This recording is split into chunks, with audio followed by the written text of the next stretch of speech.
दोस्तों, तारीख अक्सर मर्दों की बहादुरी की दास्तानों से भरी होती है, लेकिन 7वीं सेंचुरी के तपते हुए रेगिस्तानों में एक ऐसी शख्सियत भी थी जिसका नाम सुनते ही बेज़ंतीनी एम्पायर के बड़े बड़े जनरल्स के हाथों से तलवार छूट जाया करती थी। लोग उन्हें द ब्लैक नाइट कहते थे क्योंकि वो काले लिबास में एक बिजली की तरह दुश्मन पर गिरती थी।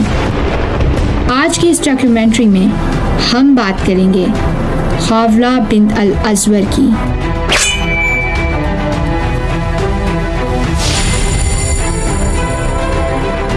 वीडियोस देखने वाले 86% लोगों ने सब्सक्राइब नहीं किया, तो सब्सक्राइब करें क्योंकि इन वीडियोस को सिनेमैटिक बनाने के लिए काफी मेहनत और बजट लगता है। हावला कोई आम लड़की नहीं थी, वो बनो असद ट्राइब से ताल्लुक रखती थी। उनके वालिद अज़वर अपनी बेटी से बहुत मोहब्बत करते थे। उस जमाने में जहाँ लड़कियों को सिर्फ घर तक महदूद रखा जाता था, हावला ने अपने भाई धिरार बिन अल अज़वर के साथ मिलकर मार्शल आर्ट सीखी। धिरार उस वक्त के सबसे खतरनाक फाइटर्स में से एक थे, जिन्हें द नेक्ड वॉरियर कहा जाता था क्योंकि वो अक्सर बिना आर्मर के लड़ते थे। हावला ने न सिर्फ हॉर्स राइडिंग सीखी, बल्कि उनकी स्वॉर्ड फाइटिंग की स्पीड इतनी फास्ट थी कि लोग हैरान रह जाते थे। She was a scholar and a poetess too, making her a perfect blend of brain and brawn. असल कहानी शुरू होती है 634 AD में बैटल ऑफ सनिता अल-उकाब के दौरान। मुस्लिम्स और रोमन्स के बीच एक बहुत बड़ी जंग चल रही थी। अचानक एक न्यूज़ आई कि धिरार बिन अल अज़वर को रोमन्स ने कैप्चर कर लिया है और उन्हें जंजीरों में जकड़कर दुश्मन के कैंप ले गए हैं। जब ये खबर हावला तक पहुंची तो उनकी आंखों में आंसू नहीं बल्कि आग थी। सीन इमेजिन कीजिए, खालिद बिन वलीद की आर्मी थक चुकी थी। तभी हॉरिज़ॉन पर एक घुड़सवार दिखता है, पूरा काला लिबास, चेहरे पर नकाब और हाथ में एक चमकती हुई तलवार। वो राइडर अकेले ही रोमन रैंक्स के अंदर घुस गया। खालिद बिन वलीद और उनके सोल्जर्स देखकर हैरान रह गए। वो राइडर किसी ह्यूमन ह्यूरिकेन की तरह दुश्मन को काट रहा था।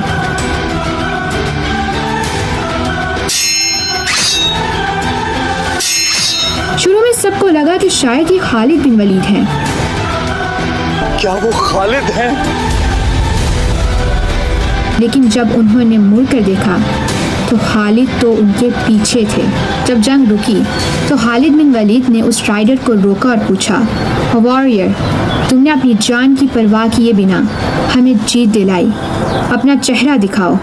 हावला ने पहले इग्नोर किया, लेकिन बार बार पूछने पर उन्होंने अपनी मर्दाना आवाज़ बदली और कहा, मैं इसलिए नहीं रुकी क्योंकि मैं आपको इग्नोर कर रही थी, बल्कि इसलिए क्योंकि मुझे शर्म आ रही थी।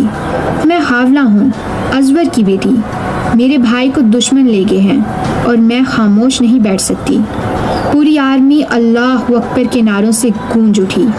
खालिद बिन वलीद ने उस वक्त हावला को परमिशन दी कि वो आर्मी को लीड करें और अपने भाई को रेस्क्यू करें, और उन्होंने वैसा ही किया।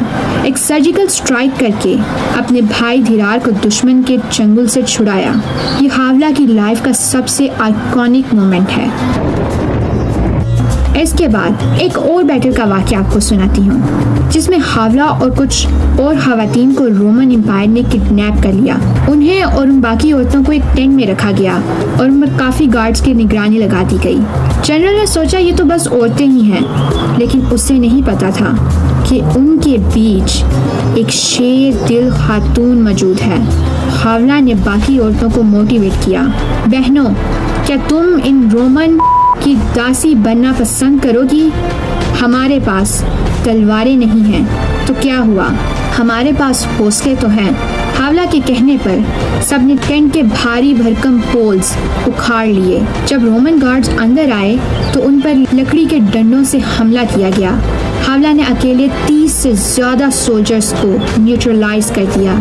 जब मुस्लिम आर्मी वहां पहुंची रेस्क्यू करने, तो उन्होंने देखा कि हावला और उनकी टीम ने तो पहले ही मैदान साफ कर दिया था।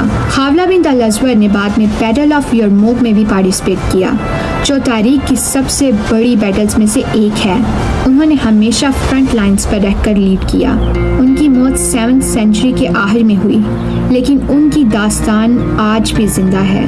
हावला की लाइफ हमें ये सिखाती है कि ताकत सिर्फ मसल्स में नहीं बल्कि कन्विक्शन में होती है। She was a poet, a sister, a leader, and above all, a warrior who broke every stereotype of her time. दोस्तों, हावला बिन्त अल अज़वर की ये दास्तान आपको कैसी लगी? क्या आपको पता था कि तारीख में एक ऐसी फीमेल ब्लैक नाइट भी थी?